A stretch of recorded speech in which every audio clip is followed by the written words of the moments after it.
Hey, Christian, Mike Solarte, Spectrum News 1. It's never as bad as it looks on the tape. It's never as good as you think it is on the field. Where do you come in with the opener and areas to improve for you guys?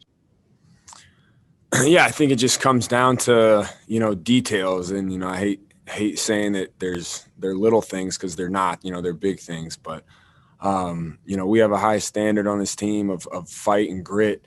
And I thought that was there. But then now it's just a matter of going out and executing and doing our jobs.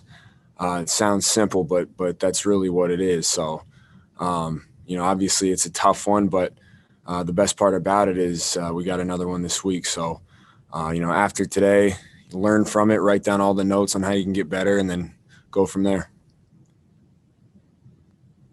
Christian, David Newton here. What did you see out of Teddy yesterday that kind of reaffirmed why he's the right guy to lead this team? Yeah, I think one, his poise. I didn't think anyone who's ever panicked. I thought that starts with him. I thought he was an amazing leader in the huddle. Got to the right plays when needed to be, managed the offense well, put the ball where it needed to be. And, once again, I think it's just a testament to all the work he's put in. But, I know, I speak for myself, I know I can get a lot better, and I know in the areas that I need to get better. So with that, we'll keep moving on. And I know everybody has that same attitude. I know Teddy has that attitude, and, the coaches have that attitude. So, we just got to go 1-0 this week, and that's the goal. Hey, Christian, Will Kunkel here with Fox 46. Shaq and Matt said they'd had headset issues, amongst other things, with getting the play call in. Was there any issues on the offensive side of the ball that you know of? How was the communication getting the play call in with you guys? I thought the communication was great. I think it stems with starting from Coach Brady, into Teddy and coaches communicating personnels. And I thought it was great. Christian, this is Miles Simmons from Panthers.com. What on your study of film did you notice about the start to the third quarter and why things seem to get stalled there for you guys offensively?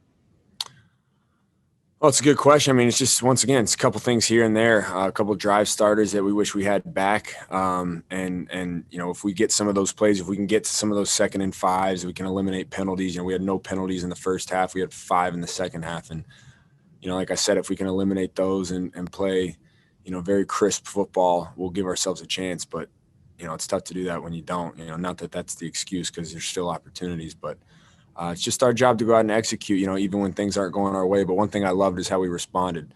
We went 3 and out, and, no one blinked an eye. Everyone stayed poised and went out there and put together a heck of a drive. Christian, we were talking to Matt earlier about kind of philosophically the 4-minute offense. It sounds like his approach and Joe's approach is to try to end the game with the ball in you guys' hands, not give the Raiders another crack at it. Of course, what happened yesterday is when you don't score, then you don't get another chance. How does that philosophy kind of jibe with other systems you've been in terms of end of game time management approach? Yeah, I don't know if there's another coach out there that wouldn't like to end the game with the ball in their hands, winning. I think that's the most ideal position you can be in, a team who's able to run the clock out, a team who's able to, like I said, in the game with the ball in your hands. I think that's what the 4-minute offense is made for, having great ball security, falling forward, and running the clock down when you have the lead. Hey, Christian, this is Stephen Toronto of the Riot Report. You mentioned that your teammates never got panicked during the game, and there was a report out there that Matt Rule had told you guys to play with a sense of joy rather than a sense of fear. How did you interpret that, and how do you think that resonated with the other guys on Sunday? Yeah, I think the whole concept of playing with joy is just having fun playing football. Obviously it's tough to have fun when you lose, but when you're out there and you're competing, and that's the fun part about it. The football is the fun part, and playing with joy, playing the game with joy, not all the other stuff with joy, but the toughness and the grit of, maybe getting a 2-3 yard gain and keeping your legs moving for another yard, or picking up a block on pass pro, or, receivers blocking downfield, O-line, making great second efforts and playing with joy. I think that's the most important thing you can do. And those are the things that end up standing out in the end when you look at whether or not you won or lost. You look at those things and how that impacted the game. Christian, you said you know what areas you want to get better in. What are those areas that you look at and you're like, I want to address that this week? I think there's a couple things in the open field I can get better at, a couple things in the pass game, a couple things with just tempo and runs. But, I keep those to myself and get better for this week. Hey, Christian, Skylar Kellen here with Sports Illustrated. What did you think about the offensive line up front and having Michael Schofield in there for his first start? How do you think those guys did? I think they did great. I mean, that's a physical defense that we played, and I thought those guys did a great job.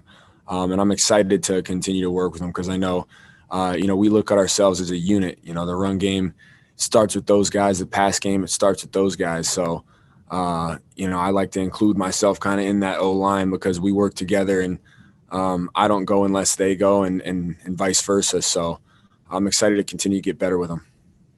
Guys, we have time for just one or two more questions for Christian. Christian, you talked about Teddy's poise and demeanor in calling up the right plays and doing the right things. What's his huddle like when you compare it to when you were in the huddle with Cam? I mean, because Greg Olson described it as kind of helter-skelter, and Cam, give us the play. But Teddy didn't seem like he was overly excited in the huddle, at least what we could see on TV. Yeah, I think Teddy's great in the huddle. Like I said, very poised, directs it very well, knows when to get to the right checks, knows when to get to the right reads, and it's makes it easy on us. But I don't like comparing. I thought Cam was also great in the huddle, but I won't compare the two. But I can speak for Teddy. Yesterday was awesome in the huddle. Yeah, I was just going like the styles, not who's better, that sort of thing. Right. Hey, Christian, a weird question here, but did you get a chance to talk to Ron after his first win up there yesterday, or Cam after he, seemingly came back after 2 years of injuries? It was different. I got it. Coach Rivera shot me a text. I congratulated him on his first win, but I haven't talked to Cam. I'll probably shoot him a text too. But you always want to see your friends succeed. So that was cool. Obviously, all the stuff that Coach Rivera's been going through. So definitely happy for him.